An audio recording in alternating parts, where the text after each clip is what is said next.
All right, what's going on, everybody? Welcome back to What's Your Story? So today's guest, someone I'm really close with, I think at a deep level, someone that I connect with, I think, because we both have a very similar mindset with a lot of things. I remember we did the Savage race last year, and the ride going up, just the hype up and build up of the race, the similar mindset that we had, talking about like David Goggins, and just I think we're both consistently very motivated to always try to get better and always push ourselves to be uncomfortable. And someone I talked to right before I got on just put me in a good mindset with a lot of changes going on in my life.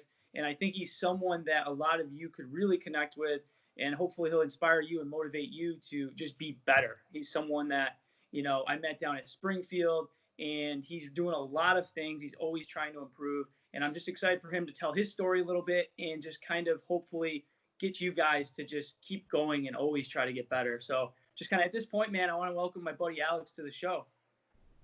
Hi, hey Jeff. Thank you for having me. I've seen your show a bunch of times. I've been dying to get on, honestly, and my schedule's been pretty busy. But by the grace of God, Corona, freed up so much more time for me to actually come on. So thank you so much. I appreciate it. Yeah, man. No, it's funny. We've been trying to do it for I feel like a year when I was doing like the Molten Mind Body podcast and trying to schedule something. And I'm excited that, to get you on and talk a little bit. And I think we can go into a pretty deep level of conversation where, I'm excited you to tell your story, but also, go into a lot of the mindset stuff that we've already been talking about. So that being said, let's go to the beginning a little bit. We met at Springfield, but before then, kind of growing up, what kind of kid were you? Were you more into the fitness stuff that you're kind of into now? Were you kind of more the introvert? Like growing up, what kind of kid were you? I was a really shy kid. That's what I would say. That's probably the biggest thing if I'm looking back on myself right now. I was a really, really shy kid. I went through a foster care system. I got adopted when I was really young, probably about 8 years old. So I didn't have a ton of friends. So I was kind of more introverted for a little bit, being, super shy. And then going to high school is when I started, blossoming a little bit. I joined a leaders club at a local YMCA. So that helped me out a lot. But I really was into football. So my dad wouldn't let me do it in middle school. I begged him until I was in high school. High school came along and I was able to play. And that kind of opened me up a little bit more because it's a team sport. And that's when I really found out, I love sports. I was, my brothers actually described me as the kid who hated school. But not in the sense most people look at. I wasn't screw class, I'm skipping. I still did all my work and stuff, but I never put in effort. All my effort was driven towards being good at football or being good at track and field or wrestling. That was my drive. I woke up every day wanting to be, an athlete. I didn't care for school. I saw no point to school. I hated it, But then as I grew up more, I kept having sports around and I started working out more, and then I really fell in love with just being at the gym and trying to look like Wolverine or the guys you see on the big screen. That's what I wanted to be, and that keeps me going even today still. And then moving on to my senior year, I graduated, left all that behind, and by the time I was a senior, I don't know who I was coming in as a freshman. I was more extroverted, and I hung out with a lot more people. I made a lot more friends.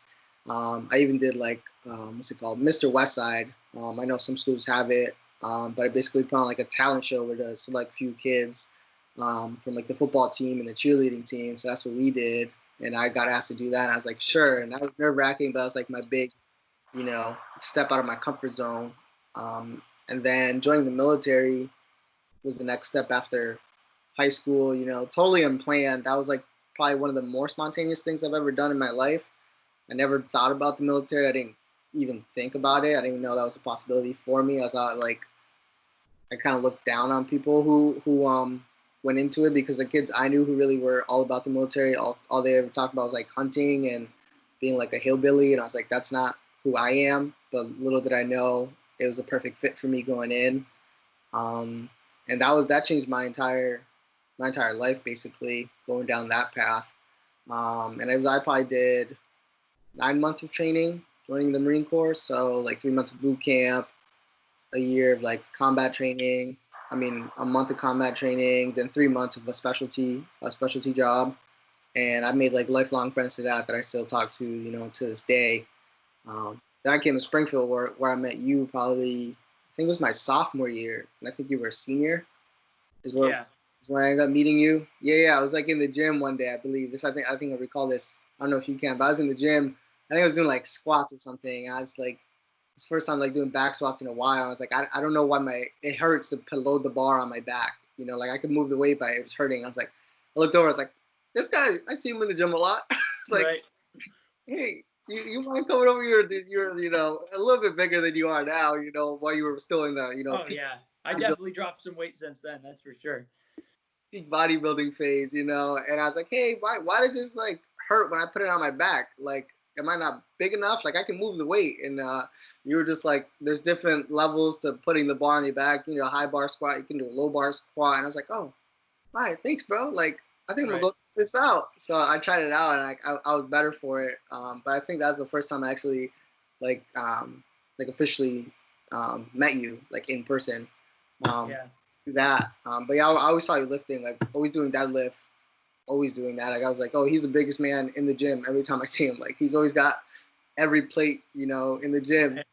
That was my first encounter with you.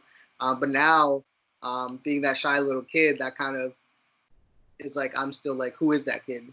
I kind of look back and I'm like, the little me would be very proud of where I've come and that I'm not that shy kid anymore. If anything, I'm kind of like the total opposite. Like I don't care, whether I'm the center of attention or, go out to dinner by myself or go to a concert by myself, which I actually recently did this past October. I've done that twice, I believe. And it was a great experience. I've learned that, life is way more fun outside of your comfort zone than most people think. And it is scary, but after you do it once or twice, you kind of get addicted to like, for me, it's kind of an adrenaline rush. Like, oh, I haven't done this yet.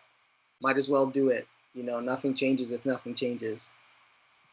Yeah, man, I think it's so cool. Just like I even learned a couple things I didn't realize about you from growing up with the foster home to or getting everything that you basically went through growing up. When you started to build confidence, it seems like you started off that shy kid, like you said, and then you started to build confidence, started to feel better, went into the military.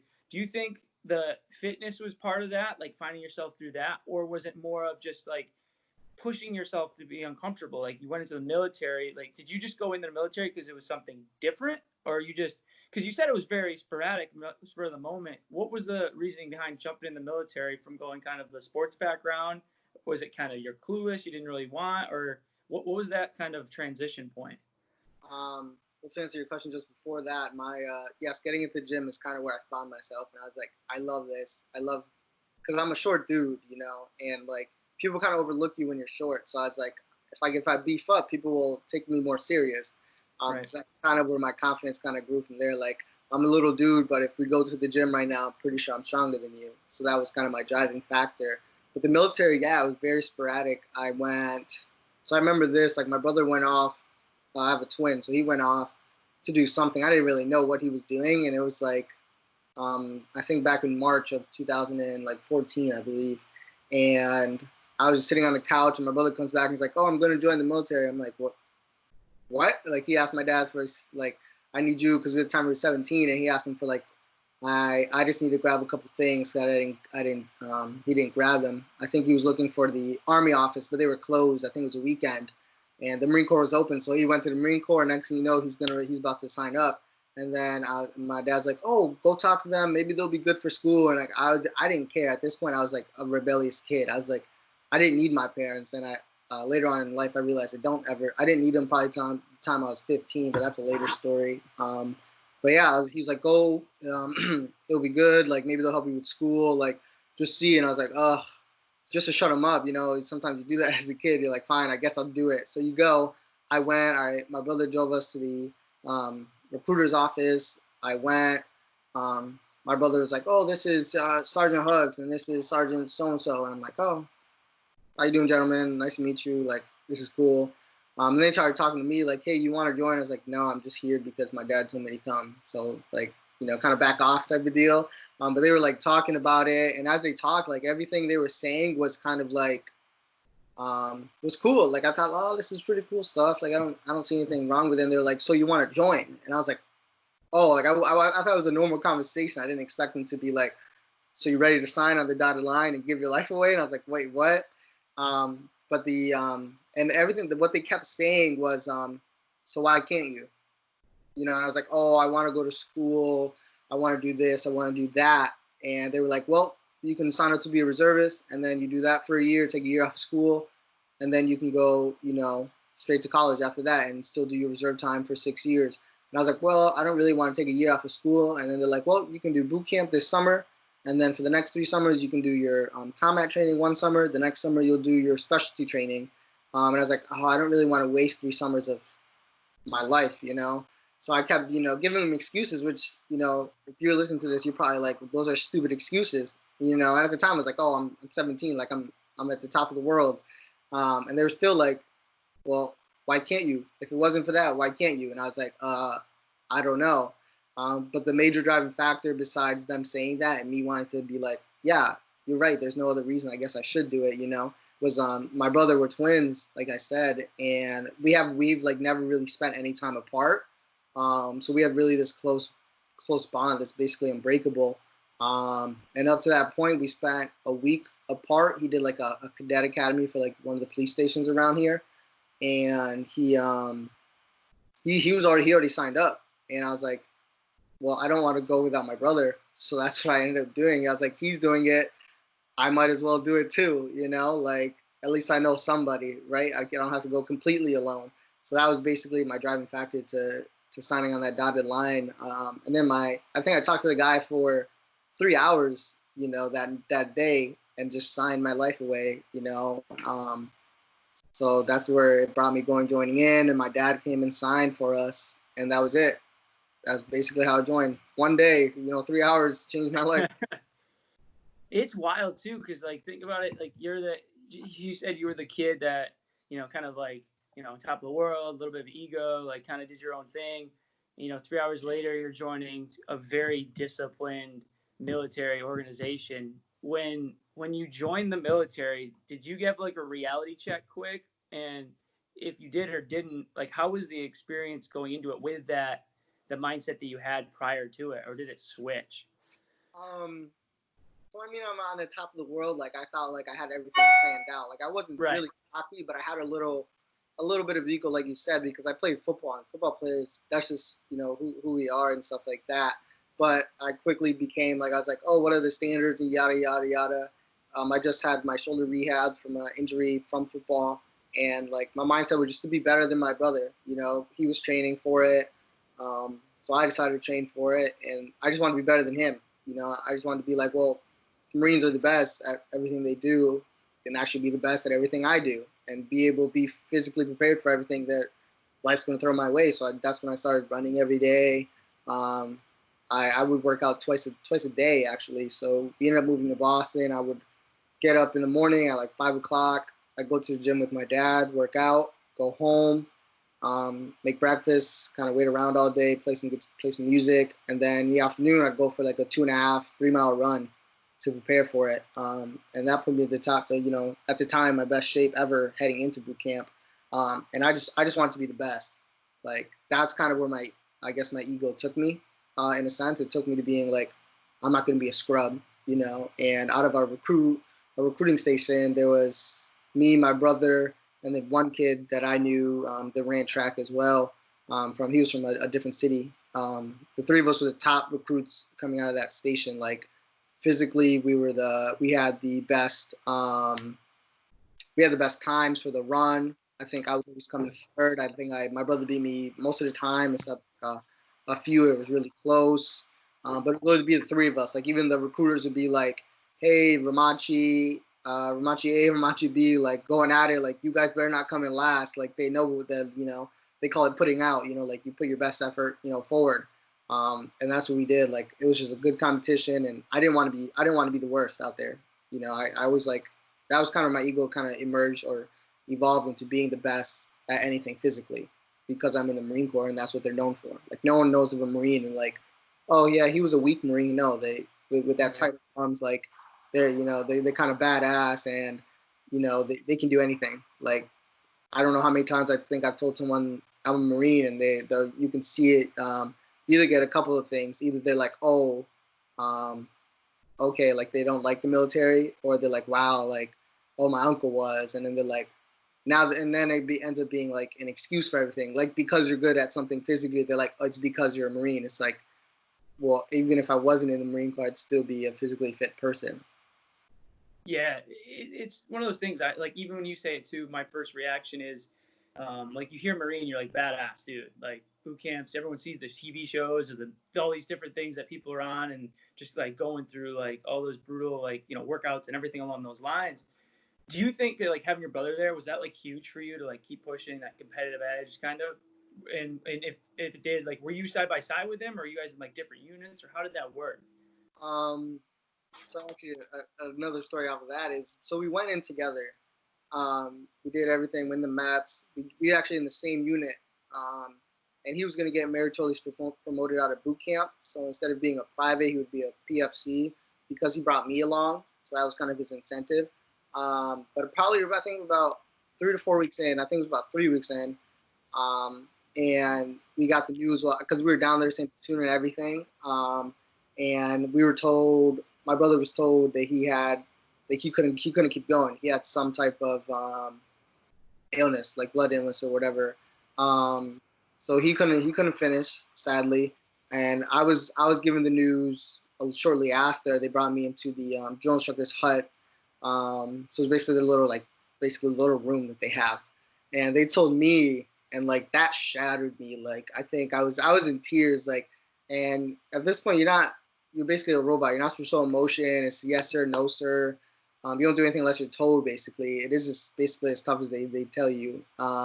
And this is like the first point I saw drill instructors were like, they were okay. They're like, it's okay to cry. Like, something like this happened to, like, one of them told me something happened like that to his dad, and like I like turned away. So I was like at attention when they're talking to you, and I got the news and I started like crying. Like, I couldn't even hold it back, and I tried. I looked away, and the drill instructor was like, it's okay. Like, I get it. It's totally normal. And they talk to you like a real person. Like, yeah, at the time they seem like they're the devil and they're just gonna kill you the entire time, but they're real people. And they even gave me the option to go home. They were like, we totally get it. If you want to go home, this is your chance. Like, there'll be nothing against you. You won't be looked down upon. Like, everyone will understand in the unit, in the platoon. And I was like, no, I'm not going home. Like, I don't. It wasn't even like a second guess. Like, I wasn't. There's, even though that happened and that crushed me at the time, like, I wasn't gonna give up. Like, that's like something that most people would be like, yeah, I'll go. Like, I only came really for you, but I'll go because you left. And it wasn't. I saw him, I think, like a week before he left. He was still part of our unit, and I gave him a hug, and he's like, yeah, don't give up, or whatever. Just keep going. And it was sad. Everyone saw us like crying or whatever, hugging it out, and the drill instructor just let it happen because it was such a tough situation. And eventually he left our platoon, and probably like a week later, it was just funny. I think I was getting my hair cut, so they basically give you a 0 cuts. You look like you just look dumb because you have no hair on your right. And then I see him, he like taps me on the shoulder. I'm like, I think it's the drill instructor because you're like scared for everything. And it's him, so I give him a hug. The drill instructor let it happen. Like, they like brought him over specifically to say goodbye before he loaded up on the plane and left Paris Island. But that really, like, if anything like helped me, really just be like, yeah, if anything goes wrong, you still keep pushing, So I ended up being like a squad leader. I got meritoriously promoted actually out of boot camp. So what he should have had, I had. And that really made it all worth it. And everybody was really supportive, even in the platoon. They were all like, hey, your brother was a badass. Like, he was, if it wasn't for whatever reason he got kicked out, like, he would have made it. I was like, yeah, there's no doubt he would have made it. But, I'm left, so I got to keep pushing on. It's what he would have wanted. That's what I want to do. So, yeah, my mindset even changed from that. Like, you just keep going through all the hardships. Like, life's going to be hard. But that's kind of the point, pressure creates diamonds, and you want to be a diamond. You don't want to be a piece of coal, So yeah, that's basically how that ended up being.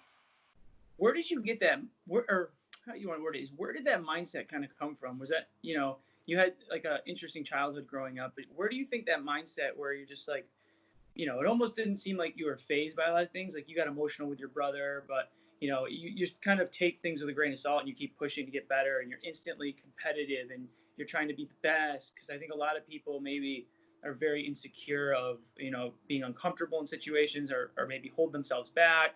It seemed like everything was a challenge to you. Do you think that was something you instilled at a young age, or that they picked up at a young age, or maybe as you got older, that's something that you kind of picked up? No, that's actually a really good question. I can't tell. I couldn't pinpoint like one situation like in particular, but I don't know. My childhood was tough. Like my father was really absent, and the fact that he was always working, and being adopted, that was also another thing. Like going to the foster care system, like I think those kids are just bred differently.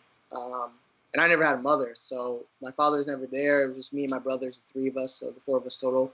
So it was just us to fend for ourselves. Like I learned a lot of things early on.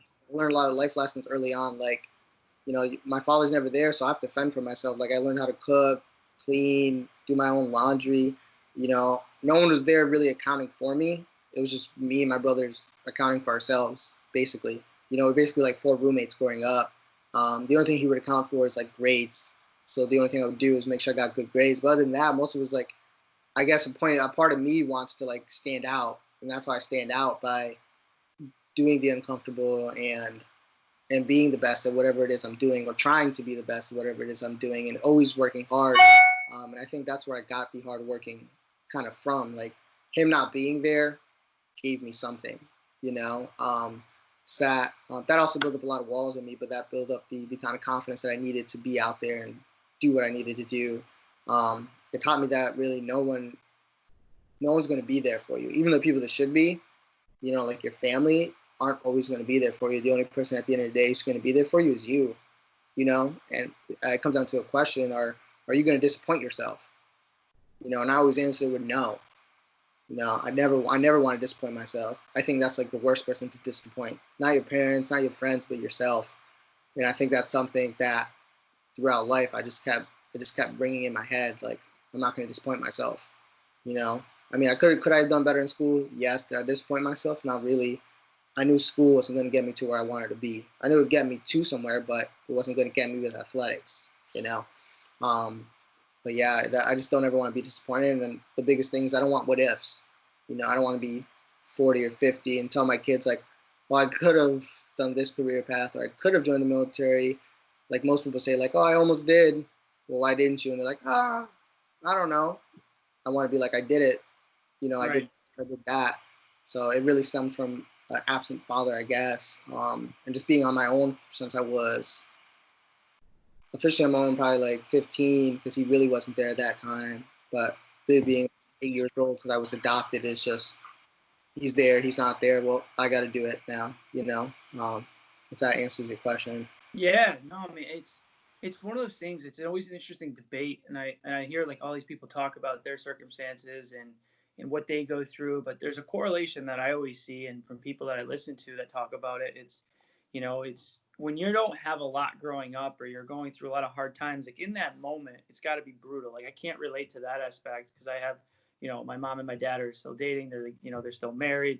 They were very close growing up with me. Financially, they were atrocious. So there was a different side that, we dealt with financial crises and things like that. But they're always loving, caring, and there.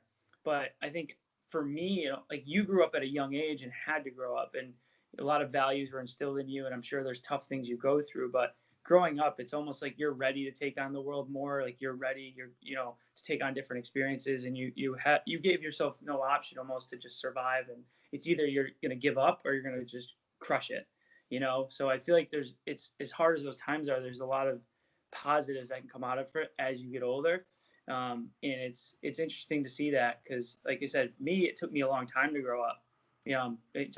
I grew up at a younger age, but like at the same time, like I just, I had the comfort. My family never pushed me to be uncomfortable. So I went to college after like 4 years of not going because I was never pushed, so I had to kind of learn on my own eventually, where you just kind of got thrown into it. So, I commend you for just getting through it and just kind of always trying to get better. And, it's crazy how life works and how different, someone's life can be from someone else's, and how that can impact you moving forward.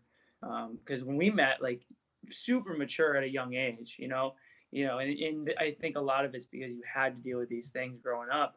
And even our talk before getting on, it's just like, it was nice to hear that, because everyone else is a different mindset that sometimes is around. So it's cool, man. And I commend you for that. Just like keep pushing. Now, so you get out of the military, your mind probably goes into some different directions, figuring out where you want to be. What made you go to Springfield and kind of lean into the direction there? Or was that just, I'm going to figure it out as I go? I actually applied for Springfield College. I applied to 4 colleges: AIC, UMass Lowell, Quinnipiac, and Springfield College.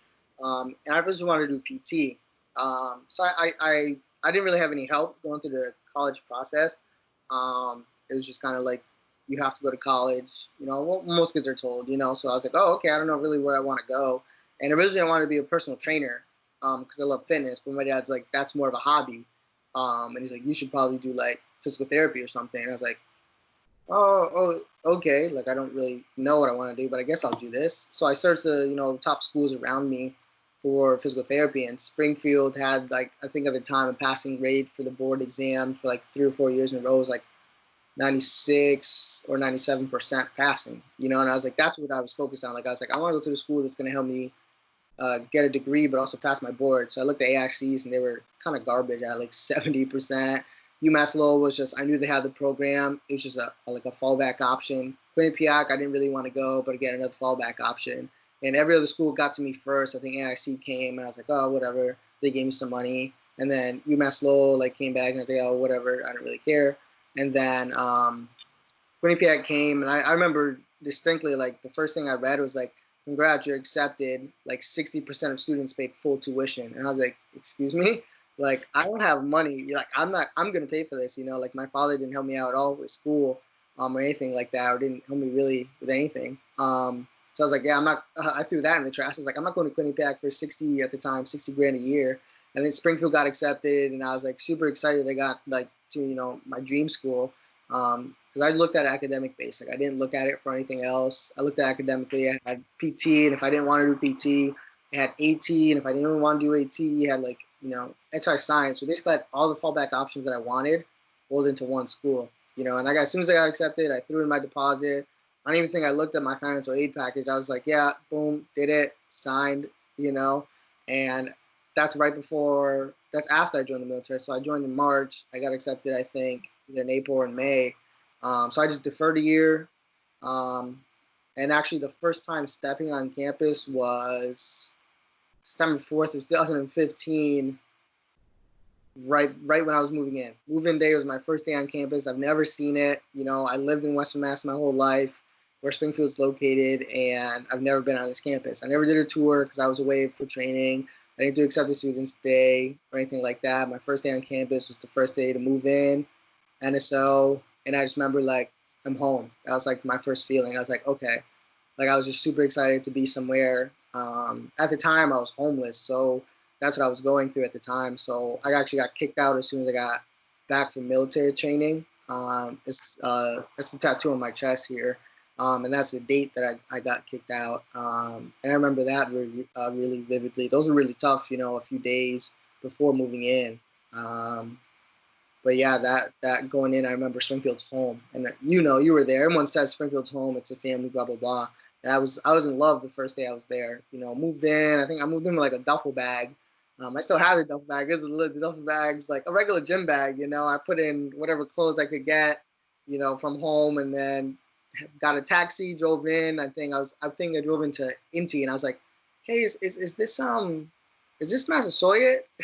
And the lady's like, oh no, that's the one down there. I'm like, oh, okay. And I walked my butt over, and I ran into my roommate at the time, and his helped him move in right after. I remember walking in, and I took my duffel bag, threw it on my bag, and was like, well, I guess I moved in. This is college. Right. And then my roommate came shortly after, and I helped him move in with his mom and stuff. So he was the only person at the time that knew that I was homeless, besides my twin brother, my older brother. That was basically it. So he knew, because I had to tell him, I was like, if I'm going to live with you for, the next year, I'm going to see you the most and everything like that. It's like, I feel like you should know in case, like, I don't go home for break, or I don't have as much stuff as all the other kids, at the school because the school is very privileged. You know, that's how majority of the kids are. So I thought it was right to tell him, and his mother knew. I told his mother, I believe, and they were really accepting of it. You know, something that I didn't expect, but I wasn't like um, expecting a negative reaction. You know, they kind of were like, "Oh, okay, we'll take care of you." And I was like, "Oh, okay." So that was it. That was a really good reassurance. He even gave me like one of his pillows because I didn't have a pillow to sleep on. I don't think I brought that. I think I brought like a comforter, sheets for the bed, and clothes and some shoes, and that was like it. And I think I was gonna sleep with like a rolled up, you know, pair of clothes, you know. So that's how I ended up like discovering Springfield more or less. So it must have felt like a home. You said it felt like home, you know, and especially what you went through growing up. It had to feel like a homey thing. Like this is my room. Everyone's here. I got a roommate. Like you know, everyone's going through what I'm going through. It had to be like a nice feeling, and at the same time, like a rewarding feeling to like be there. Yeah, it was. It was really just like you just know you just have like this feeling like this is where I'm supposed to be. Um, and I hope everyone's had a feeling like that. But I knew it like stepping on campus, like I said, was home. Like I was like, this is where I'm supposed to be. Like I couldn't imagine myself being at any other campus. You know, it was small. There wasn't a ton of people. The classes were good. The professors were great. But yeah, having like my roommate like really like made me forget about you know still being homeless, not having a family to go to. You know, not really worrying about the summer, like what I'm gonna do for summer housing and things like that. Um, so it was really good just to like kind of live, you know, I guess for lack of a better word, like a fantasy almost, you know. And it was homey. I made a ton of friends. Our entire floor got like really really close. Like we did like a Christmas card or something like that. Um, People thought my roommate was basically like my brother because we were always so close and we always would like goof around and like always be hanging out and things like that. So it definitely it grew to be a family for me for sure. Cool. So you go through Springfield.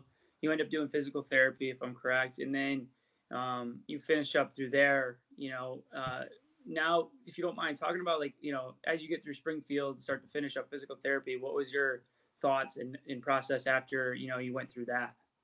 I actually didn't end up doing physical therapy. I didn't Okay. step into the program. No, I didn't even say that. I did sports biology and I actually just recently graduated. I ended up changing my major again to general master science general studies with two minors in biology and athletic coaching.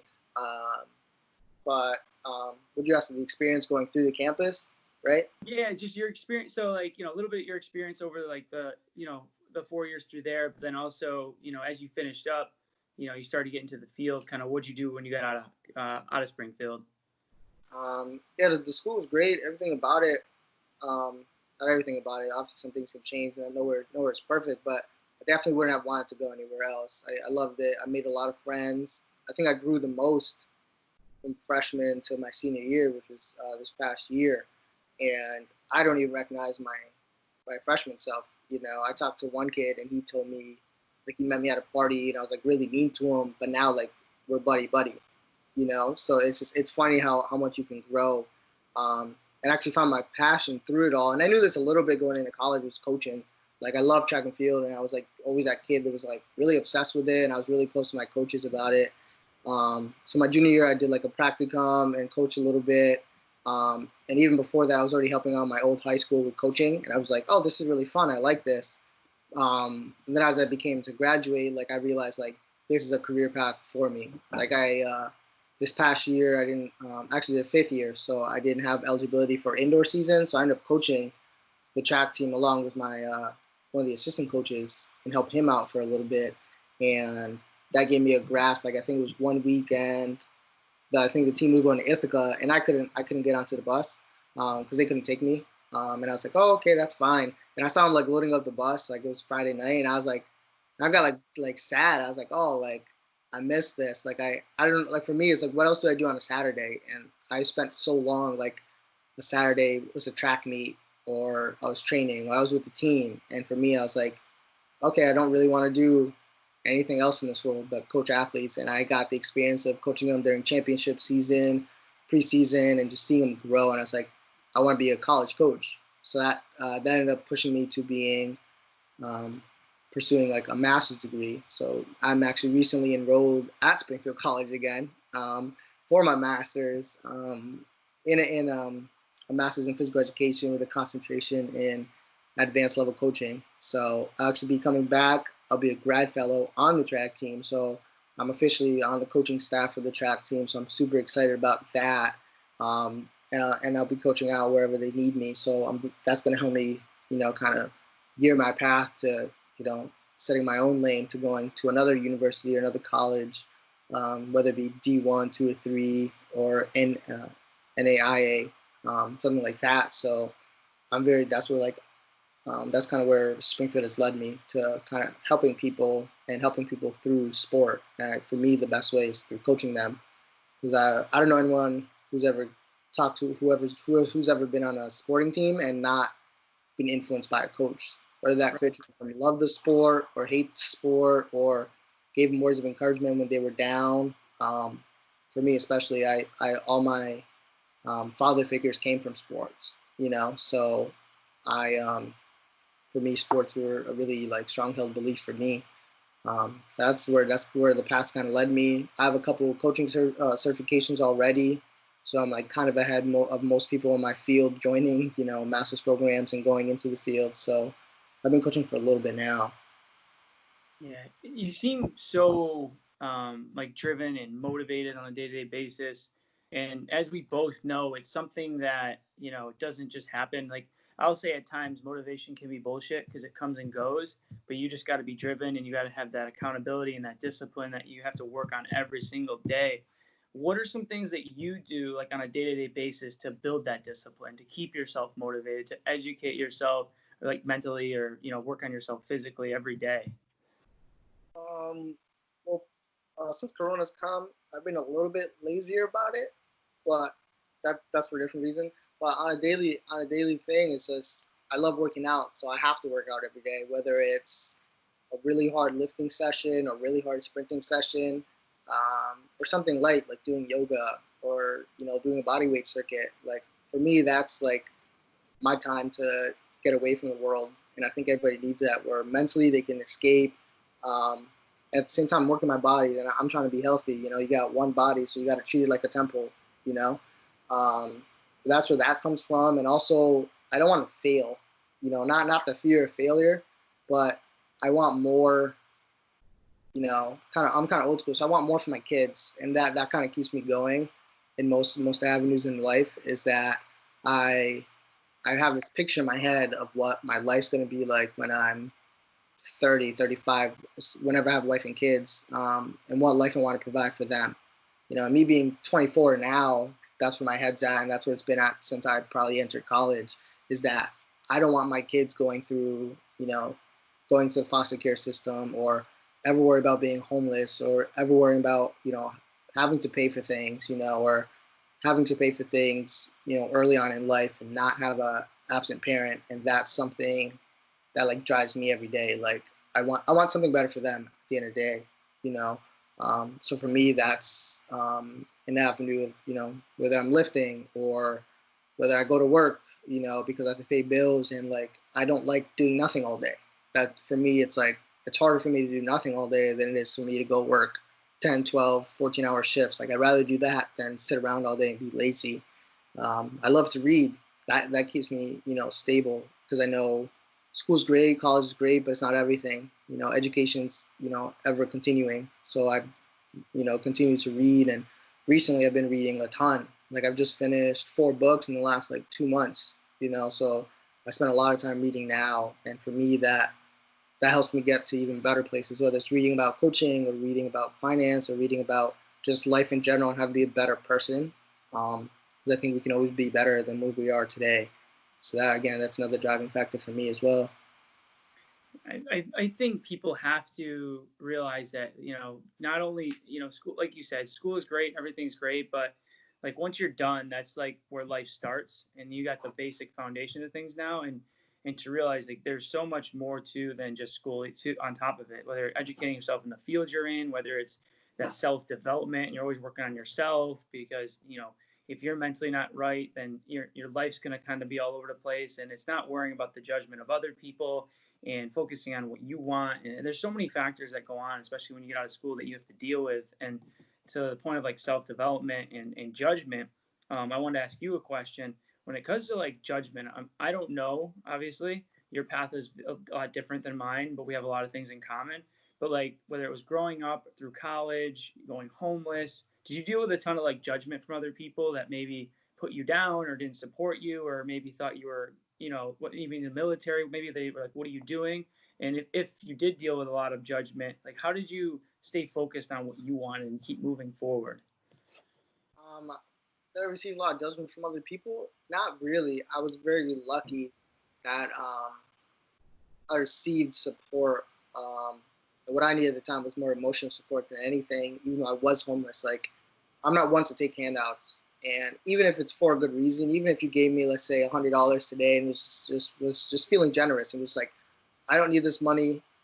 I think you could put it to better use, and just gave me it, I'd probably still turn it down and give it back. Like, that's just who I am. I don't like, for some reason, that's just how I've grown up. Like, I don't do it, no matter what it is, you know.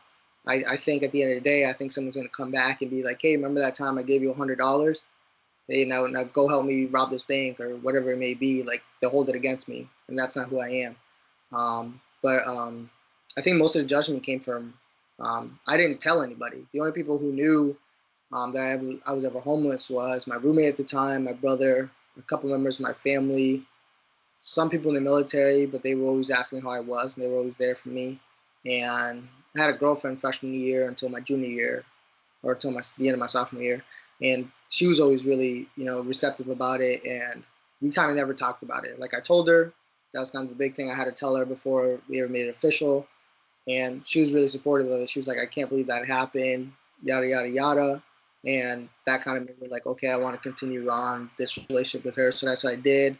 Her family didn't really know because I never told them, and I don't think she told them.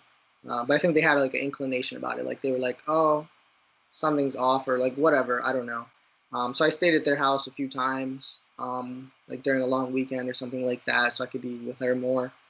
But I think a lot of judgment came from myself, you know. Not really self-doubt, that creeped in sometimes, but most of the judgment, I was judging myself, like, kind of like, I can't believe this happened, and like just a lot of negative stuff that went through my mind when I was younger, when it first initially happened. And I'm not homeless anymore, but at the time I was really like down on myself, and like, I can't believe this happened. So I kept from doing that. It's just like, I don't want to be here. I don't want to be in this position again. I feel kind of like a sore thumb and kind of a burden on people because I was homeless, because I don't have everything the kids my age or the kids, that I went to school with had. Like, I didn't have a family like they did, like I didn't have all this. So I didn't want to be there. I wanted to be more like the kids I was going to school with. Like, I wanted to have a MacBook or AirPods or the new stuff that, I couldn't afford, but I wanted it, and I stopped judging myself, and I was like, well, I want to be like them, so I got to work for it. But I was really lucky that that I didn't tell anybody is because I didn't have a lot of judgment, I feel like if I told more people, I probably would have got a little bit more judgment. But I didn't tell most people, and most people don't know that about me because it's something I keep to myself. Like, it's not something they need to know unless they ask, So with you, do you think I think there's two different views on this, and everyone may be a little different, but I'm curious how it worked for you. Do you think do you think there was value on keeping a lot of your goals and a lot of your privacy to yourself and just kind of like staying in your lane, doing your thing? Obviously, you were friends with people and you were really nice and kind, but keeping all your stuff to yourself and just staying very motivated to your goals to avoid the judgment. Because I know a lot of times, a lot of people, maybe like for me, like, and this has blown up my face before, I've just thrown everything I'm doing out there. I'm doing this goal. I'm going to school. I'm doing this. And then you can take a lot of heat, but then at the same time, you have pressure to have to do it. Do you think it worked really well for you, kind of keeping it very narrow and to yourself? Yeah, I think it definitely helped me personally keep it all to myself. There was definitely ups and downs, but it definitely helped because one thing I learned is, like, if you air everything out there, either people are waiting for you to fail at whatever it is you're airing out there, or people are waiting for you to succeed, but no one's really going to help you. Right. And I realized the difference between putting it out there and keeping it to myself wasn't anything. You know, it was just people knew or didn't know. But at the end of the day, it was the same thing. No one was going to help me whether I told them I was homeless, I was struggling, or whatever, versus if I kept it to myself. At the end of the day, it was still me versus me helping me. Right. There was no us, there was no we, it was just me. So that helped me going, you know, through it all. But the negative side was I kept it all in. All the trauma I went through as a child, growing up with my father, being homeless, like all that built up in me. And I found an escape through my relationship with my girlfriend at the time. And when that wasn't going well, it wasn't going well because of me. You know, like it kind of fell off a little bit, and I ended up ending things with her. And I realized like our relationship was great. I was happy. I never had a bad relationship with her, and everything about it was awesome. I loved it, but there was so much going on with me that I internalized that it started projecting itself out into our relationship. So I had to work on me. So once that ended, I went through a couple other scares, and then I found a counselor on campus, and that helped me to tell somebody, you know, to project it out to somebody, you know, that I can put it out in the world, you know, but really only one person knows. Right. And I ended up getting really big behind, you know, mental health and, you know, taking care of yourself emotionally, you know, and spiritually. And that's going through the counsel helped me with that a lot. So that still was able to keep my privacy that I wanted as a person, but still be kind of taking this burden and this weight off of my shoulders by going to my counselor every week. And I've seen him for like 3 years now. And I don't need him anymore because I've gone through all the trauma and he's helped me through a lot, but I still go because he's more of a friend to me now, you know, Right. that I see like once a week and I enjoy it. You know, I go just to go because I'm like, I have some time and I want to hang out with you basically. So Right. that's how I still keep my privacy. Most people don't know it about me. But I'm still pushing myself to get to that next level through it. Well, no, I appreciate you sharing that because I think a lot of people, you know, holding some things inside, you know, to a point, to a certain extent, can be valuable because you don't have to worry about other people judging you and worrying about other people pushing things on you. But at the same time, like you said, it can be lonely not talking to someone and just getting it out and just putting it all out there because you can't. And I've seen this and I've worked on, and it's happened to me is I've had good relationships and then I've ruined them because I'm just not happy with myself a lot of the time. So it's like until you truly like love yourself and are happy with yourself, it's hard to make something else work because you can't find someone to make you better or like fix you. It's like you just have to be happy being alone almost, and then that's going to enhance the relationship, you know, by having you together. So I appreciate that. I have two last questions and then we'll finish up. If you could give advice going back a little bit, say 6 to 8 years to your 16 to 18-year-old self, to help maybe start things off with a little bit more knowledge, what advice would you give your 16, 18-year-old self? I give that's a good question. There's a lot of advice I give myself, but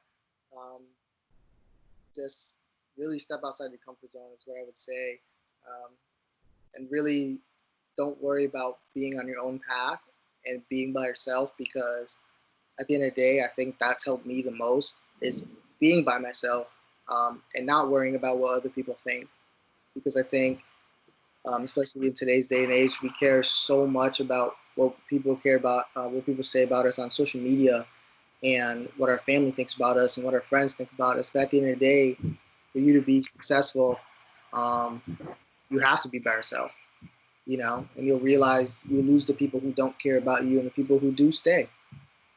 And that's something that I would definitely tell myself when I was younger. I think that would have maybe I probably still would have been where I probably still would have got to the point where I'm at now, but I probably would have got there faster. Yeah, I like that. I think that's great advice. And, you know, I think if we can stop judging ourselves so much and just doing our thing, you know, and whether it's staying on social media, off social media, just shutting off here and there and just focusing on yourself and those daily things like your reading that you do, your workouts that you do, you know, everything that's working on you on a day-to-day basis just to be better, you know. So last question, and I thought this one, even though, you know, I'm 29, you're 24, we're still young, but I think I'm curious of where your mind goes when I say this, and this is with impact theory. He asks this question at the end of each show, and you can take it any direction that you want. So it's kind of a bigger question: is what kind of impact are you trying to have in the world? What kind of impact am I trying to have in the world? Can be anything you want. It could be small, could be big, could be whatever, wherever your mind goes. The impact trying to leave is basically just help as many people as I can. Whether it's one person, 10 people, help somebody. Help someone who needs help. You know, um, and just be there for people. That's my big thing is I want to be able to be that person that's there for people. Even if I don't talk to you or I don't know you, like you could be a stranger on the street and you could be like, hey, I need help getting my daughter to school. I'm like, okay, I can be there for you. I think everyone needs a person in their life that truly cares for them, and that's kind of what I'm trying to leave is being a person that actually cares for people, no matter who you are, no matter regardless of race, gender, ethnicity. It doesn't matter to me. To me, it's more like I want to help you because that's the right thing to do. To be a good person. And I think in this world, there's so many fake good people. And with the movement going on right now, Black Lives Matter, you'll see it. People who are fake, who are pretending to support the movement of what's going on in the world. But in reality, when the dust settles, it's going to be the same people at the end that have always been there, And instead of it being a million people now, it's going to go back down to the 1,000 people that were already still fighting that same fight. The people who really care. And I want to be a person that cares for people, whoever they are. Like if you can just be a good human, it's if we can all just be a good human and care about others and just focus on the basic things, everything would see so much better. It's like that's something I try to push a lot with the whole be kind, and it's like if you just are kind to everyone you see, and to your point exactly, just being a good person, like trying to help anyone. Someone needs a phone call, someone needs a text, like checking in on other people.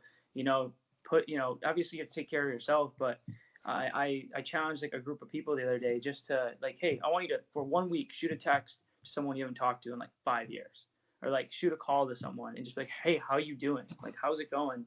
And I think like little things like that even can make such a big difference, and just putting out positive energy and positive vibes and trying to do everything we can just to be nice to everyone, and stop. It's just it kills me, man, because I think a lot of people are good, but at the same time, like you said, there are a lot of fake people out there that aren't staying true to this on a consistent basis and want to be part of something, but don't want to put in the work to do it. It's tough. It's tough. So I appreciate you, man, coming on and sharing what you have. And I think whoever listens to this can take a lot from it. And I think you're inspiring, man. I think I didn't realize the homeless side. I didn't realize like growing up with the foster care side. I know we briefly talked about stuff, but like it inspires me and motivates me knowing, like the mindset that you have now at 24 years old and the stuff that you went through and how focused you've been and driven you've been and not letting anything overcome and beat you down. And if it does, you're just like, let's go. Whether it was the military with your brother coming out of it. So I appreciate it, man. I appreciate you coming on and telling your story. Hey, thank you for having me. I didn't think I would say as much as I said, so I definitely appreciate you bringing me on. And I hope, like you said, someone takes something from this, whether it's one person, whether it's 2 people, that someone learned something that they didn't know about themselves more than anything. Yeah, and that's what it comes down to. So if we can impact one person watching this, or we can put a couple clips up that's like, oh wow, and maybe it clicks in their head, like they start doing more better themselves or helping someone else. That's all that matters, man. So that being said, till next time, everybody, chase discomfort, be kind. I'll see you guys there.